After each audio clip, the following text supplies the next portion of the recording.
Hi there, Anne-Marie again, and welcome to Lesson 7 of How to Play the Saxophone for Complete Beginners. Don't forget to warm up before you start this lesson. Now, this lesson has quite a bit of music theory in it, so be prepared. Now, in Lesson 4, you looked at the notes D and E using the octave key. Remember? Now, to play the notes D and E without the octave key, it's exactly the same fingering. You just don't use the octave key. And this is what they look like on a stave. The two Ds are 1 octave apart, and the two E's are 1 octave apart. Now practice the following exercises. You'll hear the alto version first, followed by the tenor.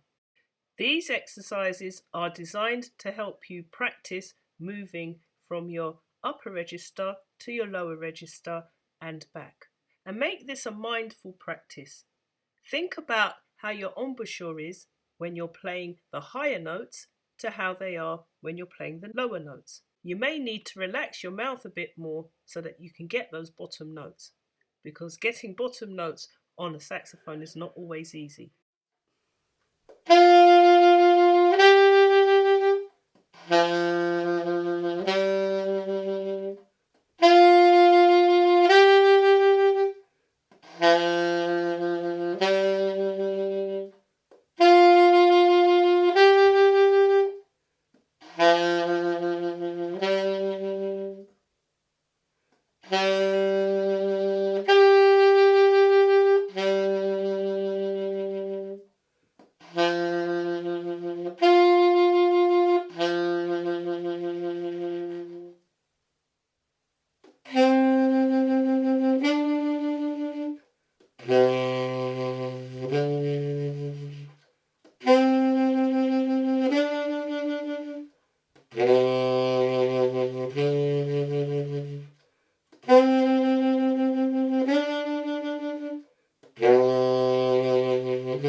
Quavers.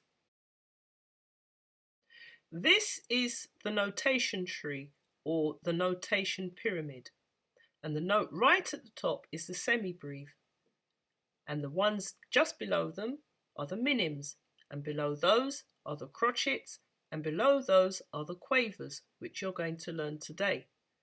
Now, not wanting to confuse you, but in some parts of the world, like the US, the top note, the semibreve, would be called a whole note, and the minims would be called half notes, and the crotchets, quarter notes, and at the bottom, the quavers, eighth notes. Bit like fractions. And that's why the 4/4, the 4 at the bottom, refers to the quarter notes, which are crotchets. Now, if that's confusing, don't worry, because the way I describe it, and the way a lot of people describe it in the UK, is we talk about the semibreve at the top being a 4-beat note because we relate it to beats. So a semibreve you would hold for 4 beats or play for 4 counts. And the minims below them you would play or hold for 2 counts or 2 beats. And the crotchet you would play for 1 beat, so it's a 1-beat note. And that's how I've been describing them. And therefore the quavers, which are the notes you're learning today, are half-beat notes. Let me explain further. Okay, so let's first look at the numbers. In the first bar, you've got your beats 1, 2, 3, and 4.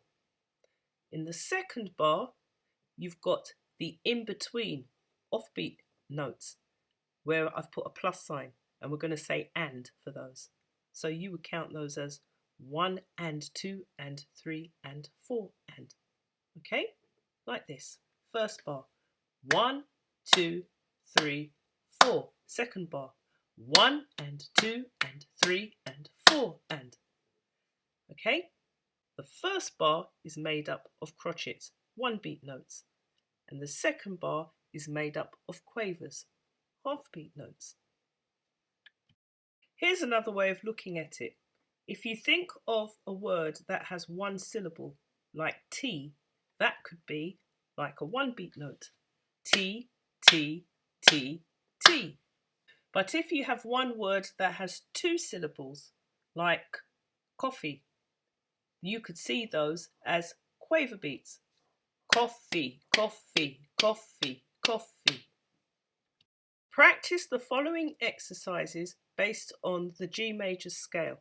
They are made up of mainly 1-beat notes and half-beat notes, or crotchets and quavers.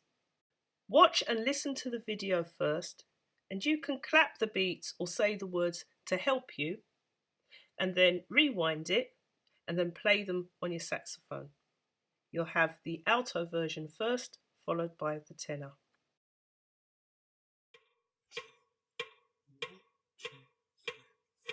Tea, tea, tea, tea, coffee, tea, tea, tea, tea, tea, coffee, tea, tea, tea, tea, tea, coffee, tea, cream.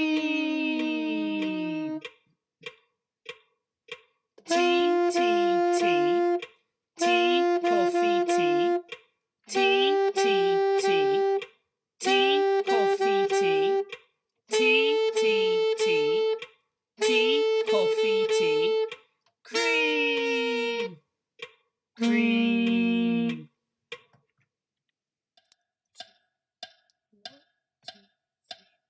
Tea, tea, tea, tea, coffee, tea, tea, tea, tea, tea, coffee, tea, tea, tea, tea, tea, coffee, tea, cream.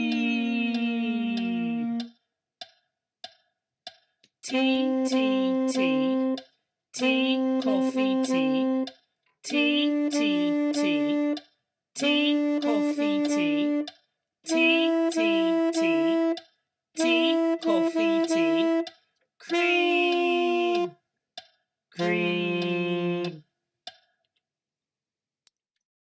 Syncopation. Now imagine these 4 boxes are 4 beats. And imagine this floating box up here is a note. Now this note can fit over the first beat easily, and over the second beat, and the third, and the fourth. But what if we wanted this note to be longer than 1 beat, but not as long as 2? That's absolutely fine. It can fit over the first beat, and we can stretch it so that it goes into the second beat. Or we can put it over the second beat, and then it goes into part of the third beat. Over the third beat, and into part of the fourth beat. In each case, the note has stretched itself across each strong beat going into the off beat, and that creates a syncopated rhythm. On the sheet music of the next song, where the notes are tied together, that creates a syncopated rhythm. How to play Swing Low, Sweet Chariot. So it's 1, 2, 3, B, G, rest, B, G, G, E, D, and that's your low E and your low D. Then G, G, G, G, B, B, high D, D, D. So that's with the octave key. I'll do all of that again. 1, 2, 3. B, G, rest, B, G, G, E, D. And that E and D is your low E and D without your octave key. Then G, G, G, G, B, B, high D with the octave key and high D again. Okay? Then E, D, and this is all high E and high D with the octave key, then back down to B. Then high D again, D, G, G, low E and low D. G, G, G, G, B, B, A, G. That's the first half of the song. Okay?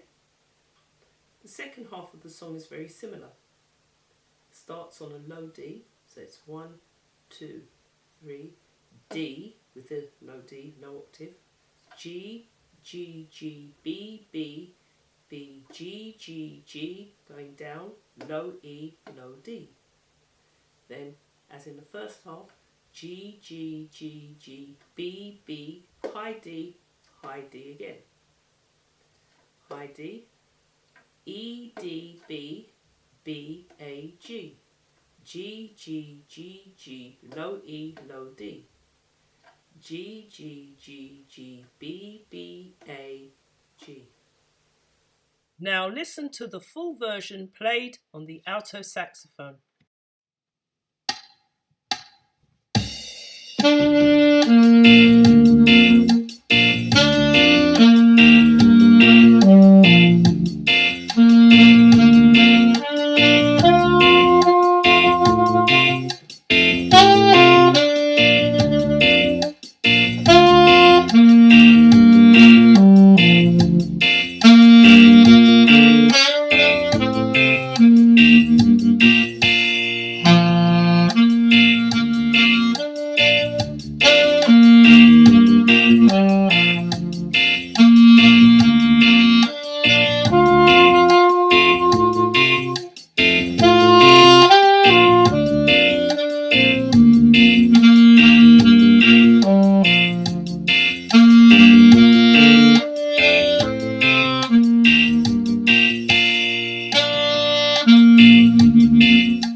And here's the tenor sax version.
Now rewind and pause at either the alto or tenor version and start to learn the song. Start off slowly, gradually build up speed, and when you're ready, play along with the backing track. I really enjoyed working with you today, and I really look forward to seeing you in the next lesson. So until then, bye bye!